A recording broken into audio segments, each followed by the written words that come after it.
Good morning everyone and welcome back to smart guidance. আপনি যদি WBCS a history অপশনালের একজন ছাত্র হন, তাহলে আপনার লক্ষ্য শুধু পরীক্ষায় পাশ করা নয়, উচ্চ নম্বর অর্জন করা। সেই কারণে আজকের এই ভিডিওতে আমরা আলোচনা করব যে স্মার্ট গাইডেন্সে অপশনাল হিস্ট্রির প্রস্তুতি কিভাবে চলছে। আমাদের অনেকের কাছে হিস্ট্রি অপশনাল মানে কিন্তু শুধু সিলেবাস শেষ করা নয়, আমাদের লক্ষ্য হলো পরীক্ষার খাতায় এমন উত্তর লেখা শেখানো যা পরীক্ষকের কাছে সর্বোচ্চ নম্বর পাওয়ার যোগ্য বলে বিবেচিত হবে।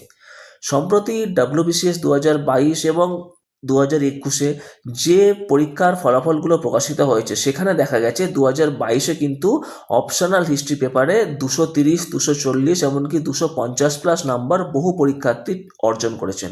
সুতরাং এর থেকে একটা বিষয় পরিষ্কার, সঠিক প্রস্তুতি থাকলে হিস্ট্রি অপশনালে কিন্তু হাই স্কোর তোলা সম্ভব। এখন প্রশ্ন হলো যে ভালো উত্তর বলতে আসলে কি বোঝায়। শুধু অনেক তথ্য দিলেই ভালো নম্বর পাওয়া যায় না। একটা ভালো উত্তরে থাকতে হবে প্রশ্নের সঠিক বিশ্লেষণ, সুস্পষ্ট কাঠামো, প্রাসঙ্গিক ঐতিহাসিকদের মতামত এবং সবচেয়ে গুরুত্বপূর্ণ, একজন ইতিহাসের ছাত্র হিসাবে আপনার নিজস্ব মূল্যায়ন ও ঐতিহাসিক দৃষ্টিভঙ্গি।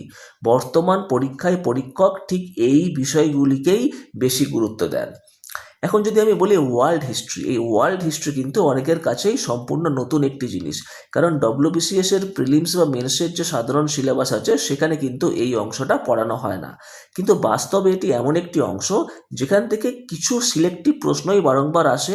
সঠিক গাইডেন্স, পরীক্ষাভিত্তিক নোটস এবং ধারাবাহিক অনুশীলনের মাধ্যমে তাই ওয়ার্ল্ড হিস্ট্রিতে কিন্তু খুব সহজেই একটা ভালো নাম্বার তোলা যায়। এখানে একটা খুব গুরুত্বপূর্ণ প্রশ্নের উত্তর নিয়ে আমরা আলোচনা করেছি, যে আমেরিকার গৃহযুদ্ধের কারণ। যেখানে আমরা শুরু করেছি দেখো একটা ভূমিকা দিয়ে, যেখানে বলা হয়েছে যে ইউরোপে যখন একটা জাতীয়তাবাদী আন্দোলন চলছে, তখন কিভাবে উত্তর এবং দক্ষিণের মধ্যে বিচ্ছিন্নতাবাদ প্রকট হয়ে উঠেছে এবং সেখান থেকে একটা রক্তক্ষয়ী গৃহযুদ্ধের সূচনা হয়েছে।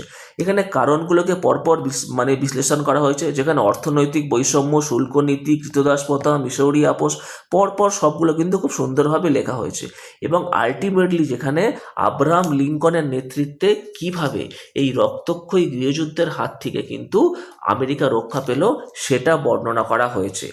শুধুমাত্র শুল্ক নীতি, অর্থনৈতিক বৈষম্য বা ঘাসজমি বন্টনকে কেন্দ্র করে যে বিরোধ ছিল, সেইটার মধ্য দিয়ে কৃতদাস প্রথা কিভাবে সমস্যার সৃষ্টি করলো এবং আব্রাহাম লিঙ্কন এটার সম্পূর্ণরূপে বিরোধী ছিলেন।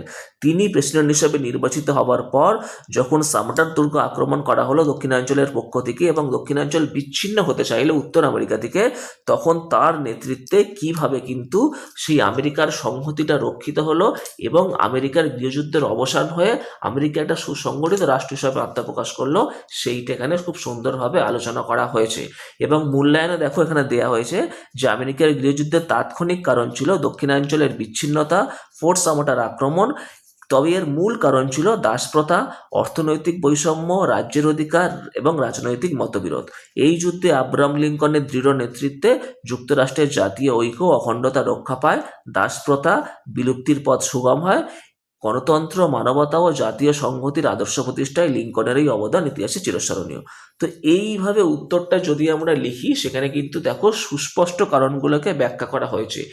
এটা এই প্রশ্নটা আমি সিলেক্ট করেছি এই কারণে, অযথা ঐতিহাসিকদের কোটেশন দিয়ে এই উত্তরটাকে ভারাক্রান্ত করার কোনো জায়গা ছিল না। কারণ ডেফিনিট কিছু রিজন ছিল আমেরিকার গৃহযুদ্ধের পিছনে, সেইটাকে তুলে ধরা হয়েছে এবং সেখান থেকে আব্রাহাম লিঙ্কন কিভাবে আমেরিকাকে রক্ষা করলেন সেইটা তুলে ধরা হয়েছে।